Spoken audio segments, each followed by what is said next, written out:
A very good afternoon to all of you. Today I'm going to talk about the osteodystrophy fibrosa. So this osteodystrophy fibrosa is a metabolic disease of a bone, and it is having a various synonyms like nutritional secondary hyperparathyroidism or big head disease or rubber jaw diseases.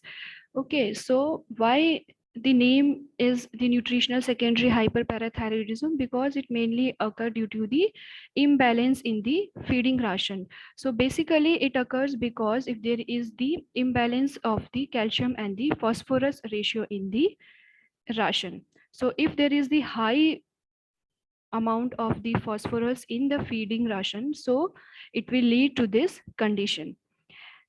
It is also known as the Brand disease, Miller disease, and the rubber jaw. So as I told you that it is the metabolic disease and it is a disorder of bone which is characterized by the weak bone which gets covered with the cellular and the fibrous tissue. So because of this deposition of the fibrous tissue, it results in the thickening of the mandibular and the other bones of head. So because of this condition, it is also known as the big head disease. It is generally seen in the equine and the swine. So what is the cause behind this disease?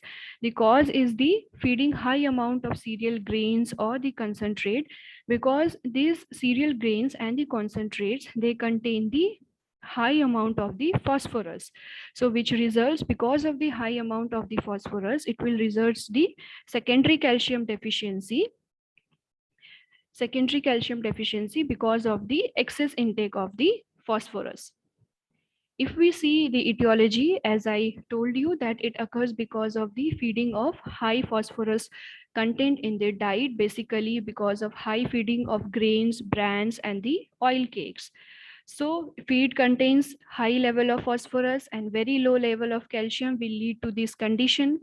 If there is the unbalanced ration means if the ratio of the calcium and the phosphorus is not proper. The required ratio is the 1:1 or 2:1, but if the ratio is improper or it is reversed, that is 1:2, that is the if the calcium is less and phosphorus is more in the amount, so it will lead to this condition. Also, the feeding of the plants which is having the oxalates, this will lead to the osteodystrophy fibrosa. Now, if we see the pathogenesis of this disease, so as I told that this occur because of the imbalance of the calcium and phosphorus because of the high intake of the phosphorus in the ration.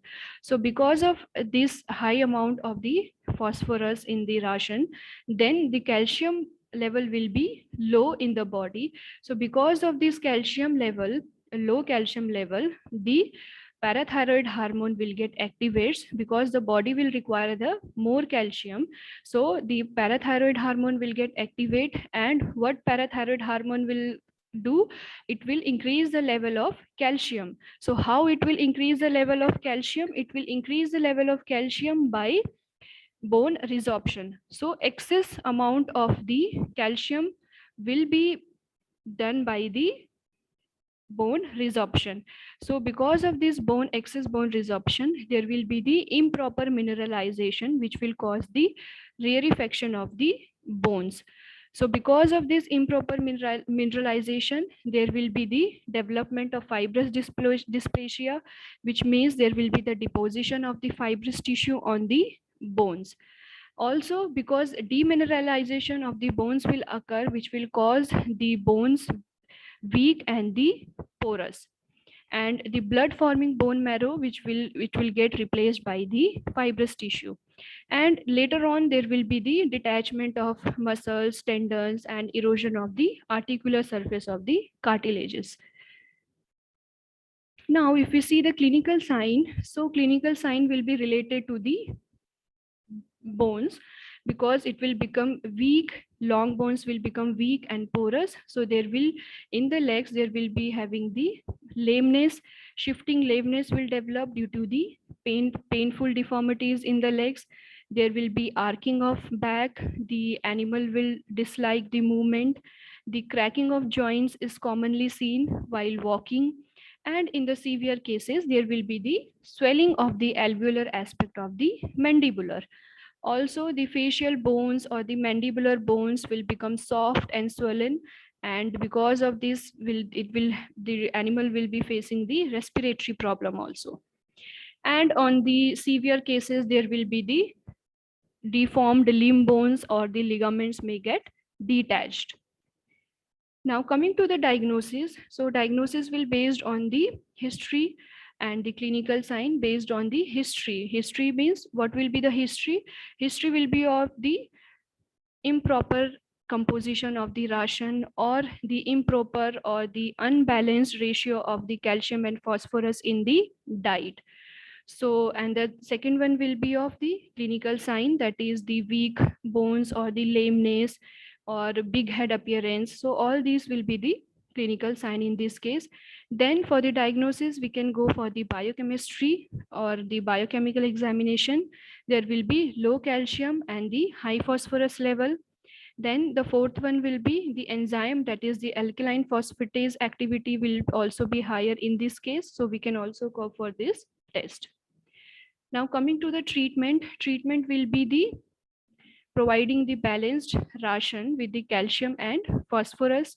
Then there should be the replacement of the cereal fodder with the leguminous fodder.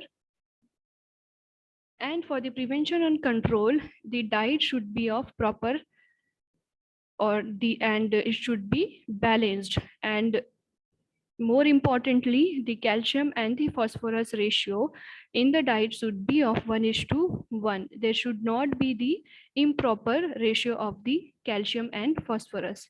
Also, to prevent this disease, the calcium carbonate is given at the rate of 30 gram per day per animal. And the inclusion of legume supplements are also added to provide the calcium to the animals. So this was all about the osteodystrophy fibrosa. So here the important points to be noted is that the synonyms of the disease, because nobody will ask you about the osteodystrophy fibrosa. Always it will be asked by its synonyms like nutritional secondary hyperparathyroidism or big head disease. So likewise they will ask the question. Then the second one is that what is the cause or the etiology. So the cause will be the improper ration or improper feeding to the animals. The ratio is if the calcium and phosphorus ratio is improper. So this will be the etiology and the main clinical sign.